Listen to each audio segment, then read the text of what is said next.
Welcome to a special midweek edition of Skyscope. Normally we bring you deep sky challenges every Monday, but sometimes the sky gives us something too beautiful, too unique, and too fleeting to wait.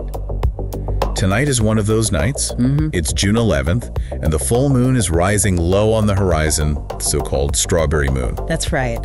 In this short extra episode, we'll explore what makes this full moon so special, how and when to observe it, and why even seasoned astronomers shouldn't overlook this moment of natural theater. It really is something special this year. So grab a pair of binoculars, or just your curiosity, and join us under the rising moon. This is Skyscope, challenging targets, real observing. Okay, so, strawberry moon. It sounds, well, fruity. The name actually has nothing to do with the moon looking like a strawberry. Right, I figured that might be the case. So where does it come from? Well, it comes from some Native American traditions, specifically the Algonquin tribes. For them, this full moon signaled the peak time for harvesting wild strawberries. Ah, okay. So it's seasonal, connecting the sky to what's happening on Earth. Exactly. It's a really nice link between, the celestial cycles and the natural rhythms down here. Makes sense. Yeah. But even though the name isn't about color, there is talk about it potentially looking different this year, maybe warmer, reddish even. Yes, that's definitely possible. And it happens for a different reason. It's all about the atmosphere. Okay. When the moon is really low on the horizon, like it will be when it rises tonight, its light has to travel through much more of Earth's atmosphere to reach us. Right, a thicker slice of air. Precisely. And that thick air scatters away the shorter, bluer wavelengths of light more effectively. Leaving the longer, redder wavelengths to get through. You got it. Yeah. It's the exact same reason sunsets and sunrises look red or orange. Atmospheric scattering. And the thinking is that this effect could be, well, amplified tonight. Yeah. More dramatic. Potentially, yes, because of how low this particular full moon will be. Which brings us to why 2025, and specifically this June full moon, is astronomically quite interesting. Okay, yeah, let's get into that. What's the big deal astronomically? So the key thing is something called the major lunar standstill. Lunar standstill? Sounds intriguing. It is. It's a long cycle, takes about 18.6 years to complete. And during certain points in this cycle, the moon's path across the sky reaches its most extreme northern and southern points. Basically, how high or low it rises and sets changes over this long period. 18.6 years.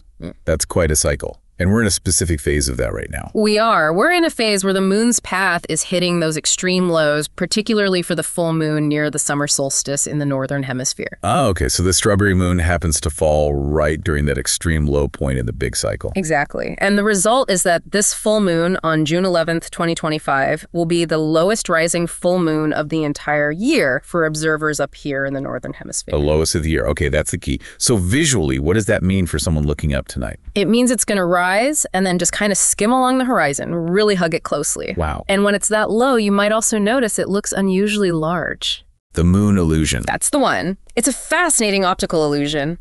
Your brain compares the low-hanging moon to familiar objects on the horizon, trees, buildings, hills, and perceives it as being much bigger than when it's high overhead with nothing to compare it to. So a low, potentially extra reddish, possibly giant-looking moon creeping along the horizon. That does sound like natural theater. It really can be quite stunning. Okay, practicalities then. What about timing, especially for listeners, say, in Europe? Right. So for places like Germany, Central European summertime, you'll want to look for moonrise around 21.25 CEST.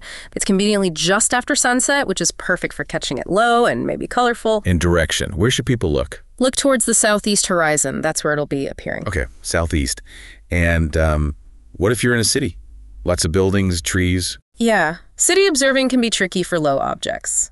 The best advice is to try and find an elevated spot, a rooftop bar maybe, or a balcony facing southeast, or even just a nearby park or hill that gives you a clearer line of sight over obstructions. Good tip.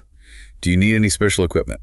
Telescope, binoculars. Honestly, no. Your eyes are perfectly capable of enjoying a full moonrise. It'll be big and bright. Okay. But if you do have binoculars, even small ones, they can really enhance the view. You start to see some texture on the surface, maybe some larger craters near the edge. Yeah, it gives it a bit more depth. It does. If you have a small telescope, use a low-power eyepiece, one with a wide field of view, so you can see the whole moon disk comfortably but still pick out some features. Nice.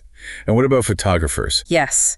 For photography, a telephoto lens is definitely helpful. Something in the, say, 200 millimeter to 600 millimeter range gives you good framing, lets you make the moon a decent size in your picture, especially when it's near the horizon with maybe some landscape elements. I get that sense of scale. Exactly. And definitely use a tripod.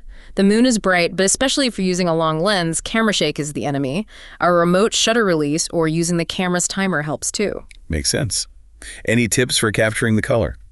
Well, first, hope the atmospheric conditions cooperate.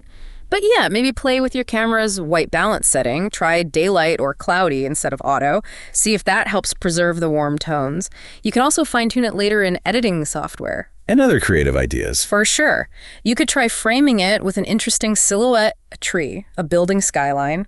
Or, since it's rising, a time-lapse could be really cool, showing its movement and maybe subtle color changes as it gets higher. Double exposures could be fun too, blending the moon with another scene. Lots to play with there. It really feels like more than just looking at the moon, doesn't it? It connects back to these bigger cycles, like the standstill, and even those ancient seasonal connections. It absolutely does. Observing it tonight, knowing it's the lowest of the year because of this 18.6-year cycle, it adds another layer. It's a reminder of the dynamic, clockwork nature of the solar system, but also just a moment of pure visual beauty. So, to wrap up, the 2025 strawberry moon on June 11th is special, mainly because it coincides with a major lunar standstill, making it the year's lowest rising full moon in the northern hemisphere. That's the core of it, yeah. This means it might look more reddish due to the atmosphere, appear larger due to the moon illusion, and will hug that southeast horizon just after sunset. A unique combination of factors making it well worth stepping outside for. It's a great example of how even something we see all the time, like the moon, can still offer these really unique, almost poetic moments. A little bit of celestial magic happening right on schedule. If you enjoyed this episode of Skyscope and you're hungry for more challenging, beautiful, and off-the-beaten-path objects in the night sky, make sure to subscribe to our channel. Definitely do. By subscribing, you won't miss a single target, tip, or opportunity to take your observing to the next level. Thanks for listening, and until next time, clear skies and steady seeing. Clear skies. Skyscope, challenging targets, real observing. Subscribe to our YouTube channel for weekly podcasts and more.